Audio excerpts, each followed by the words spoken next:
Before we do anything this hour, we want to check in with Chris. How you doing, Chris? bud? How you feeling? I'm doing well. The beast comes at night. You know, as we know, the healthcare workers have taken to calling the virus the beast. I understand why. My fever has gone up a couple of degrees in like the last 30 minutes. Nights are tough. And I've learned something that I didn't know before.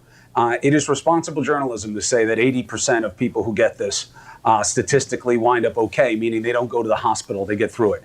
It is not humanly responsible, though, from an ethical perspective. Now that I'm one of the anointed and these people reach out to me, you suffer when you have this at home unless you are ridiculously lucky statistically and maybe karmically as well. I can't tell you how many stories I've had of people who have had over 100, 102 fever for 8, 10, 12 days. And just to tell you what kind of toll that can take, look, it's not about life or death. I don't mean it that way. Otherwise, I wouldn't be doing the show. I'm not looking to scare people. I'm trying to do the opposite. I've lost 13 pounds in 3 days.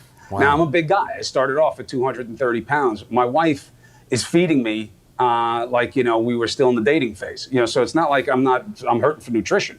I'm eating and drinking constantly. I'm just sweating it out, and it's the sickness. So, yeah, 80%, we're going to make it through. But the idea that it's easy, so you can be nonchalant, that is so misleading, fellas. That I now know for fact. Are you saying she fed you better in the dating phase? Oh, yeah. Okay, well, that's a whole other story. That's a whole other situation, Anderson. I can't. That'll take us a long time. Hey, Chris, I just need to say for the record, I think Anderson agree with me. We had suggested you not work right now. I mean, I know you're incapable of not working and talking about this, but just for the record, we did suggest that. I do have a question though for you, because you know you're a journalist and now you're dealing with this for real time. And you're probably always trying to figure out how to take care of yourself and digging like a journalist does. What are you learning? I mean, you're really in it now. Have you learned anything that works for you? Here's what I know, that the chicken soup is not just anecdotal. You look online, even if you go to JAMA, you know, the Journal of American, go to the Medical Association Journal. That has worked for me, I believe. I believe that it has helped me lower my fever in periods. I have been counseled to try to endure fever as much as I can because the fever is the body's fighting mechanism. Now, what I've also learned is there is so much BS on the internet that people are trying to peddle as cures, fake pills, fake tonics, these mixtures of things that are actually decent ingredients. Vitamin C, vitamin D are great supplements to have, but 10,000, 20,000 units they want you to take of this. You're not going to overdose, but you know it can be really hard on your system. People are selling a lot of lies, and people are buying them up because of the desperation, and I get it, but they don't work. There's no proof in any of them, and I think we have to be very careful about people preying on desperation. So what do you anticipate tonight? I mean, you talked earlier with the governor, with your brother, and we revealed that he came to you in a ballet costume with a wand during the bad night you had last night. What does a night look like for you? You said your fever is spiked. What do you think your fever is about right now? Well, I could probably tell you if you want, but it's probably around 101-ish. Now, I run a little cool. My normal temperature is 97.6, not 98.6. So even when I'm at 99, that would not be a big deal for most people. But for me, I'm already warm.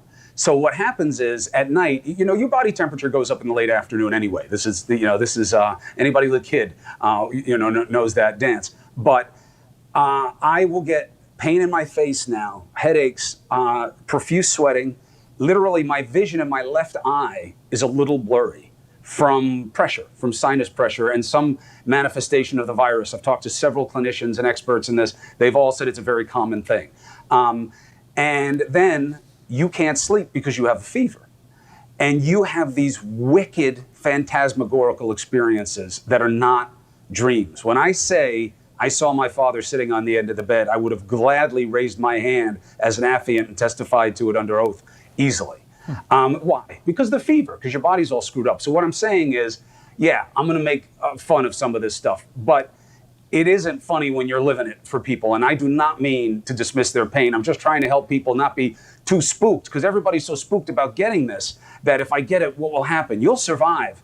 But at the same time, if you think you're going to take the social distancing lightly, or you're going to be nonchalant with any of the beautiful things that Sanjay laid out in that video, I am asking them to send me a copy of your video, Sanjay, because Christina has been going through those protocols in the house. You know, she's taking care of all of us right now. And it's so important to do everything the right way. Otherwise, you wind up exposing yourself. But I'm just telling you, Anderson, you'd make it. But it's so hard that to say, it's nothing, don't worry about it, is totally disingenuous, because you are going to experience things you likely never have. I'm glad you said, because part of me has thought, you know, I'd rather just get this now and get it over with. And I mentioned that to my doctor the other day, and my doctor was like, that's idiotic. You don't want to get this at all, obviously. Look, I wish I would have gotten it sooner, but, you know, so I could have told this stuff to people a month and a half ago, and we could have broken this bubble of everything's going to be okay, you know, and obviously I'd always rather have it than any of the people in my family, and thank God they're still they're still asymptomatic. But you don't want it, brother. I tell you that. Yeah, I mean, it's funny. We talk about, you know, the numbers of people who lived and people who have died, but, you know, this is the in-between part, which can be pretty brutal. I mean, you know, Chris, it's interesting because obviously you're here talking to us. You were at your brother's briefing today. He said that he thinks that you having the virus is going to be a great public service. And I think he was being honest. I don't think he was being ironic when he said that. But, I mean, what is it? Is that your goal here? I mean, right now, talking to us even? Yeah, it's my only goal. Because in between doing this hit or doing my show, sorry about the phone call, you know, we have a gate at the house that we're renting. So every time somebody drops something off, the thing goes off. Sorry about it. Anyway, I can't let anybody in the house. You know what I mean? They can't come through the gate because I don't want to get them to expose anything. In between the hits and in between when I'm doing the show, I am a waste. I sleep probably 10 hours of the day, if I can, you know, in and out. I try to walk and do these breathing exercises because I'm petrified of getting pneumonia. I have a really good friend who had the same symptoms I did. She's every bit as strong, if not in better shape than I am. And she had 3-4 days good. And now she's got this thing attached to her face that I never want to see in person, let alone have. And it scared the hell out of me because the unknown is frightening. And you lose any illusions about yourself real fast. And I'm hoping that people see, all right, he's making it, but he's not full of it either. He's not telling me this is some cakewalk, because that would be a lie. And I want people to know that you can deal with it if you get it. Don't be so afraid of this virus that it puts you into a panic and that it keeps you from making smart decisions. Conversely, don't make reckless decisions either because you think you'll breeze through. I haven't heard of anybody who has. And Chris, I just quickly, I know we're running out of time, but I mean, again, because I want people to realize that, and we talk even after the show, so people are checking in on you because, you know, people are really worried. But you also have an oxygen monitor as well, is that right? I mean, you are checking your own oxygenation. Yes. And what is that for? So it's really important, Anderson, thank you. It gives you 2 measurements. You put your finger in it, it's an infrared. They're like sold out now. People sent me a bunch. I'm trying to get them at the office so I can give them to people. People have been so generous, man. I got to tell you, when we say that in the worst of times, the best of us comes out, it is so much more true than it is just trite. And what it does is you put your finger in it, and you have to have warm fingers. And as my doctor explained it to me in a very funny way, she said, you should take it the way somebody takes a marriage proposal. Never go with the first offer. Always work it a little bit. So when you put your finger in it, you'll get your blood oxygen level. You need it to be above 94 or so. But it may not be because it's infrared and it's not precise. So you do it a few times and it tells you what the percentage of oxygenated blood is that you have. And if it's below 94, you're starting to get into an area of potential distress. And it gives you that and your heartbeat. The heartbeat is not as sensitive unless you're in a labored breathing situation. But I check it 8-9 times a day. Chris, we wish you the best. And I hope tonight's not as bad as last night. And I hope if I have to have somebody dancing around doing funny things, it's neither of you two guys, because I don't want to have that image in my head. No, listen, thank you. And thank you for giving me the opportunity to tell people it's not a cakewalk, but we can get through it. And if you don't have people around you to take care of you the way I'm blessed to have, reach out to people who you know who have this. Do whatever Chris, you can to help them. And just to be clear, I mean, you don't know necessarily how you got this. I mean, you were doing as much as anybody on social distancing and stuff, right?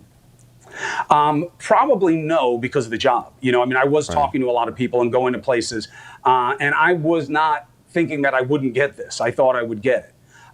But I was not going out of my way to be a fool about it. You know, I mean, I was trying to do things that are reasonable within the lines of what our work is, especially given the situation I'm in with the state right now. Like when I do have a couple of good hours, I'm still trying to help with procurement. for the state, because they really are fighting state by state, which is so stupid, to get the equipment that they need. So I don't know how I got it. And most people don't, Anderson. And we're so far behind on testing. We're telling ourselves these lies about testing. We're nowhere near where we need to be. And we're not going to be in this wave. So nobody knows how they got it, really. Yeah. Chris, thank you very much. Call you Appreciate later. it.